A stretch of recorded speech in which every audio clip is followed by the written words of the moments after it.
The July sun blazed mercilessly over the New Mexico territory, turning the desert sand into a furnace that could cook a man alive.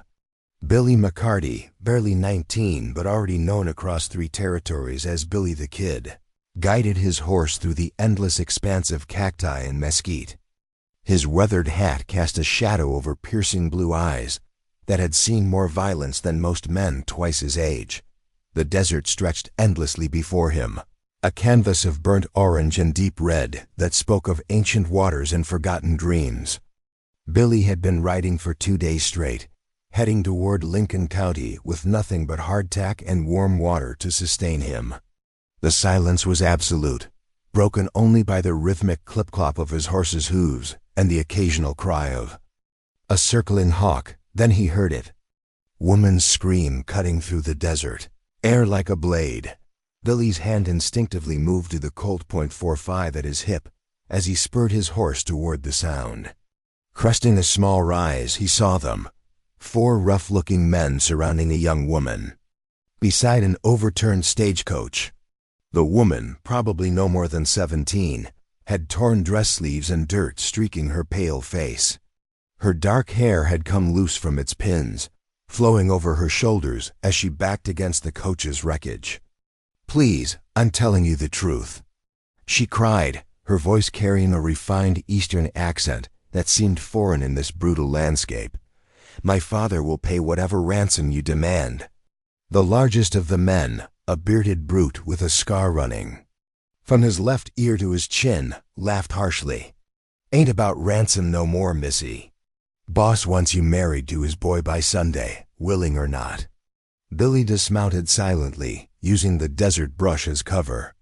He'd seen enough forced marriages and violence against women to last several lifetimes. His own mother had suffered at the hands of brutal men before consumption finally claimed her. The memory still burned in his chest like a coal that never cooled. "Marcus de la Cruz don't take no for an answer," another man added, spitting tobacco juice into the sand.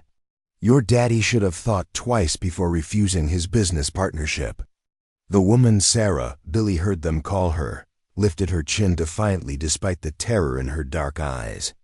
"I'd rather die in this desert than marry that monster's son."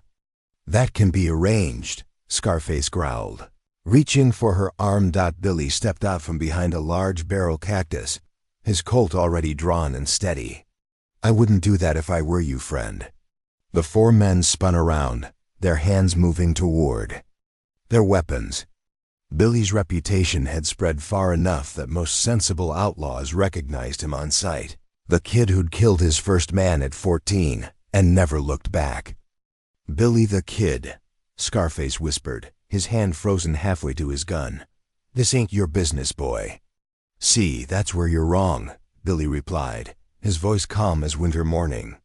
"Making it my business the moment I saw 4 grown men terrorizing a lady."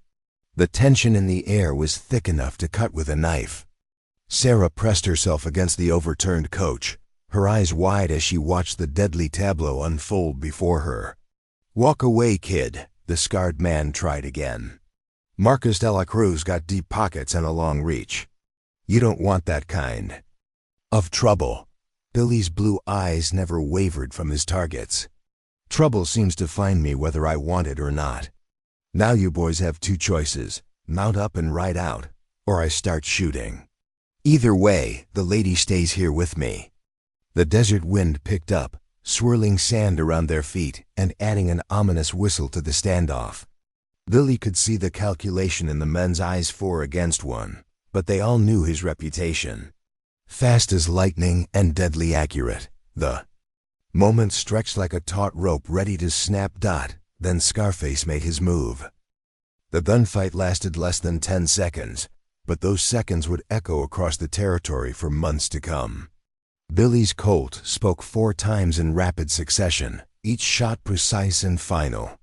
When the gun smoke cleared, all 4 men lay motionless in the sand, their blood already beginning to darken under the relentless sun. Sarah Mitchell, for that was indeed her name, stared at Billy with a mixture of awe and terror. She'd never seen violence so swift and decisive, yet there was something almost graceful about the way the young outlaw had moved, like a deadly dancer performing steps he'd rehearsed 1,000 times. "Are you hurt, miss?" Billy asked, holstering his weapon and approaching slowly, his hands visible and threatening. Sarah shook her head, finding her voice with difficulty. "No, I thank you. They killed my driver and guard, overturned the coach. I thought I was going to die." Billy examined the wreckage of the stagecoach, noting the professional way it had been ambushed. "Delacroix's men, you said?" "That name's familiar. Marcus Delacroix owns half the shipping routes from Santa Fe to Tucson," Sarah explained, smoothing her torn dress as best she could. "He wanted to marry me to his son to force a business partnership with my father, when Daddy refused." She gestured at the carnage around them. Billy nodded grimly. He'd heard of Delacroix, a businessman who used outlaw muscle to enforce his will. The kind of man who'd grown fat on other people's suffering while keeping his own hands clean. "Where were you heading?" Billy asked, beginning to search the dead. "Men's Pockets, Silver City. My aunt lives there." Sarah watched as Billy found a pouch of coins and what looked like official papers. "What are you doing?" "Evidence," Billy replied, scanning the documents. "These boys weren't just hired guns. They had warrants signed by a crook judge. Delacroix's got more reach than I thought." As Billy helped Sarah gather what few belongings had survived the attack, neither of them noticed the figure watching from a distant ridge. Jake Martinez had been trailing the Delacroix gang for weeks, hoping to join up and earn some easy money. Instead, he'd just witnessed something that would change the landscape of the territory forever.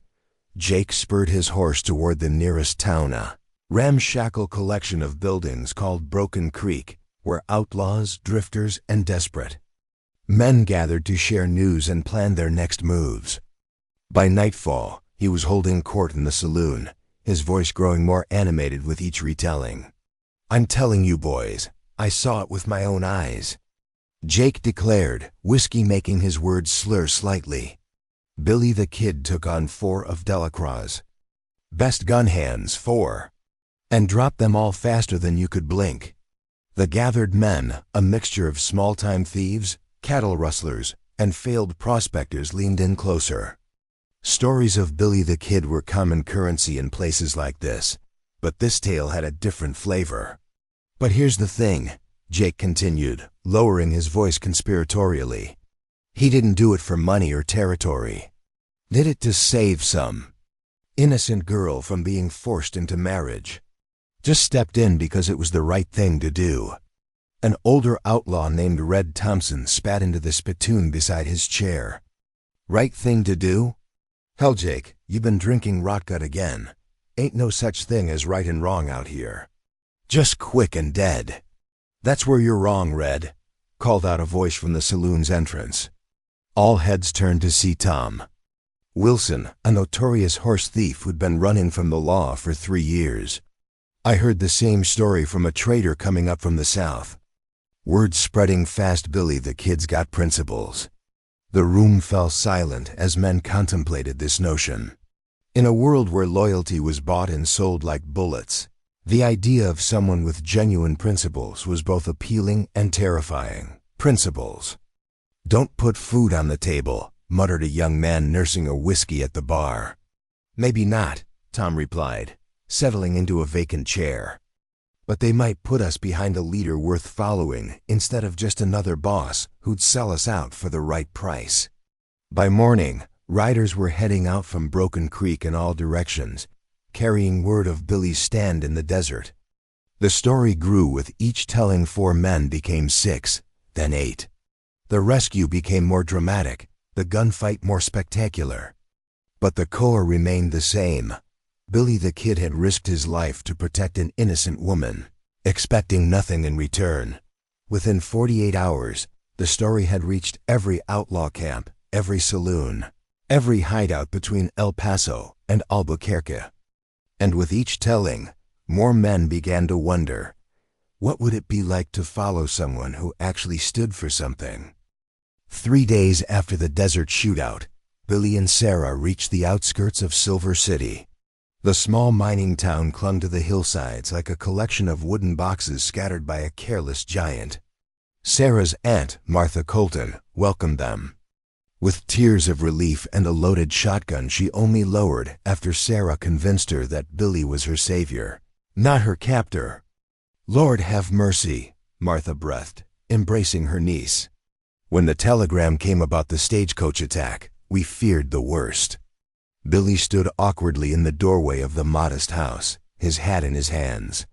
He'd planned to see Sarah safely delivered and then disappear back into the desert. But something in the older woman's eyes, a mixture of gratitude and profound sadness, made him hesitate. "Young man," Martha said, turning to Billy, "I don't know how to thank you properly. Sarah is all the family I have left in this world." "No thanks necessary, ma'am," Billy replied quietly. "Just did what any decent person would do." Sarah studied Billy's weathered face, noting the way his eyes seemed older than his years. "Where will you go now?" Billy shrugged. "Wherever the trail takes me, I suppose." But before he could take his leave, the sound of approaching horses filled the air. Billy's hand moved instinctively to his gun as Martha peered through the lace curtains. "Riders coming up the main road," she announced nervously. "Lot of them." Billy joined her at the window, his eyes narrowing as he counted the approaching figures. 23 men, all armed, riding in loose formation. But something was odd. They weren't riding like an attack force. Their weapons were holstered, their posture more respectful than threatening. "Stay inside," Billy instructed the women, stepping onto the porch with his hand resting casually on his gun butt.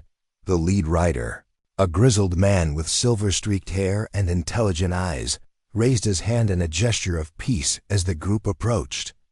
Billy recognized him, Frank Morrison, a former cattle rustler who'd turned to highway robbery after losing his ranch to corrupt bankers.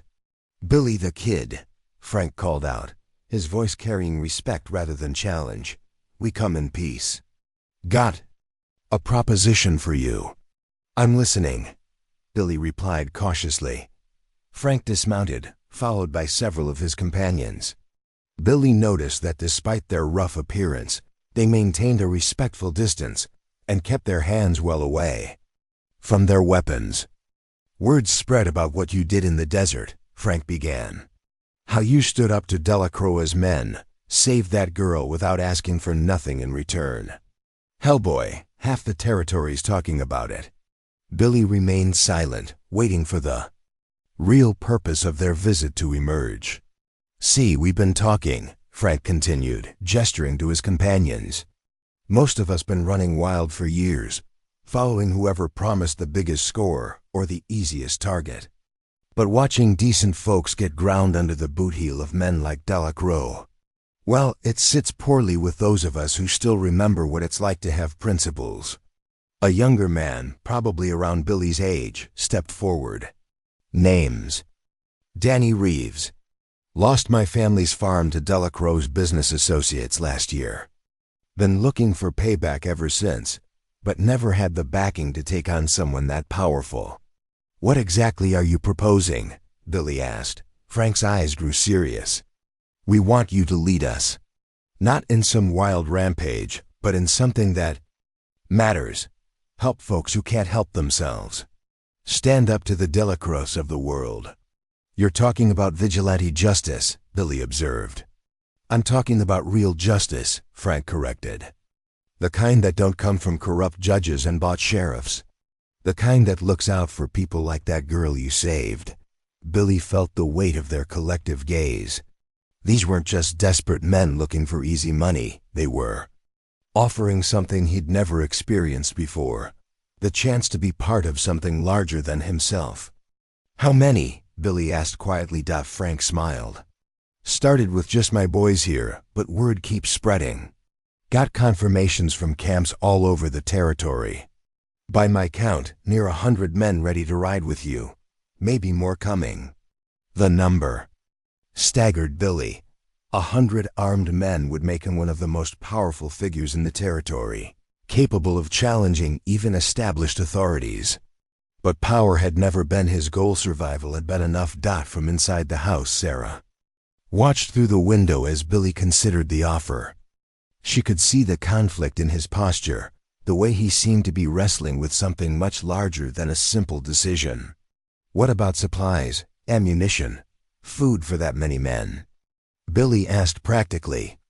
Already working on it, Danny interjected. Got contacts with sympathetic merchants, folks who've been hurt by Delacroix and his kind. Plus, there's plenty of targets who deserve what's coming to them, corrupt officials, corrupt businessmen. We take what we need from those who got rich off other people's misery. Billy walked to the edge of the porch, staring out at the desert horizon where his solitary life had been spent.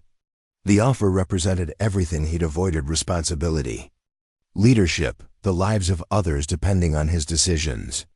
But it also represented something he'd never dared hope for: the chance to make a real difference. I need time to think, Billy said finally. Frank nodded. Fair enough. We'll be camped in the hills outside town. Take all the time you need, but know this: with or without you, something's got to change in this territory. Men like Delacroix can't keep crushing decent folks while the law looks the other way.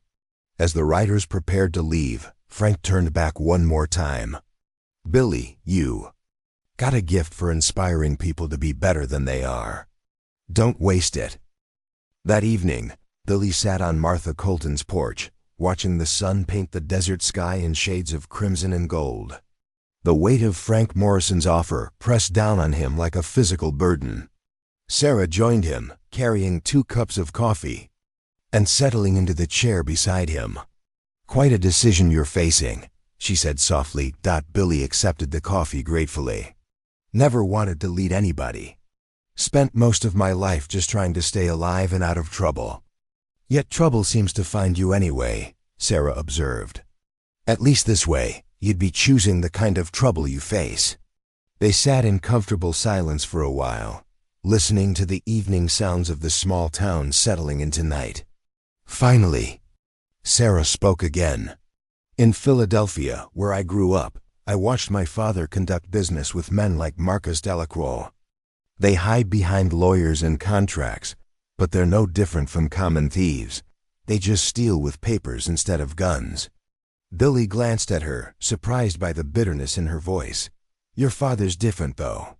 He stood up. Tio Delacroix. Yes, and look what happened, Sarah replied. They tried to kidnap me to force his hand. How many other families are suffering while men like that consolidate power? From inside the house came the sound of Martha preparing dinner. The domestic normalcy, a sharp contrast to the violence that had brought them together. Billy found himself thinking about his mother, dead these past 3 years, and how she'd always believed that even the worst circumstances could produce something good if a person was willing to fight for it. What would your mother say? Sarah asked, as if reading his thoughts. Billy was quiet for a long moment. She'd say that God gives everyone a choice between being part of the problem or part of the solution, and that we're judged not by what we have, but by what we do with what we've been given. Sounds like a wise woman. She was. Billy set down his empty cup and stood, decision crystallizing in his mind. I need to ride up to Morrison's camp. Sarah rose as well. May I come with you? Billy started to object, then saw the determination in her eyes. This young woman had survived an ambush, witnessed a deadly gunfight, and crossed hostile territory without losing her composure. She'd earned the right to see how her rescue was reshaping the territory. The ride to the outlaw camp took less than an hour, but Billy could see the changes before they even reached the main group. Campfires dotted the hillsides like fallen stars, far more than Frank had mentioned. Men were still arriving, drawn by word-of-mouth accounts of Billy's stand in the desert. Frank Morrison met them at the edge of camp, his expression hopeful but cautious. Billy, made your decision? Still making it, Billy replied, dismounting and helping Sarah down from her horse. But I wanted to see what I'd be getting into. What he saw both impressed and worried him. The camp was well organized, with designated areas for cooking, weapons maintenance, and sleeping. Sentries were posted at strategic points, and the men he observed were disciplined rather than chaotic. These weren't just desperate criminals. They were men with military experience, former lawmen, displaced farmers, and others who'd been pushed to the margins by a corrupt system. Danny Reeves approached with a tally sheet in his hand. Latest count, Billy 97 confirmed, with maybe 20 more expected by morning. We got men from all over, former Union soldiers, Confederate, veterans, cowboys, even a few ex-sheriffs who got tired of serving corrupt masters. Billy walked through the camp, noting faces and listening to conversations. These men weren't talking about easy money or petty crimes. They were discussing strategy, organization, and most importantly, principles. They'd created something unprecedented. An outlaw army with a moral code. What's the plan? Billy asked Frank as they reached a central fire where the senior men had gathered. First, we deal with Delacroix directly, Frank replied. Send a message that his methods won't be tolerated anymore. Then we expand the protection to other families and businesses being squeezed by similar operations. And after that, we build something lasting. Not just a gang, but a force for justice in places where the law has failed. Billy looked around at the faces illuminated by firelight. He saw hope there and determination, but also the potential for tragedy. Leading men into battle meant accepting responsibility for their deaths. It meant making decisions that would echo far beyond his own life. Sarah touched his arm gently. They're not asking you to be perfect, Billy. They're asking you to be what you already are, someone who stands up for what's right. As if summoned by her words, a young messenger rode into camp, his horse lathered with sweat. Riders coming from the south. He called out, looks like Delacroix bomb men, maybe 30 of them. The camp erupted into controlled activity as men checked weapons and took positions. Billy felt the familiar calm that preceded violence settling over him, but this time it was different. This time, he wasn't just responsible for his own survival. Well, Billy? Frank asked quietly. Looks like the decision's being made for us. Billy the Kid looked out at the approaching dust cloud, then back at the 100 faces waiting for his command. His mother's voice echoed in his memory. God gives everyone a choice between being part of the problem or part of the solution. Mount up, Billy said, his voice carrying across the camp with quiet authority. Time to send Marcus Delacroix to you a message. He won't forget. As the men of what would become known as Billy's 100 prepared for battle, none of them could foresee how this moment would reshape the American West. They only knew that for the first time in years, they were fighting for something greater than themselves. The legend of Billy the Kid was about to become something far more powerful. The legend of a leader who chose justice over survival, principle over profit, and hope over despair.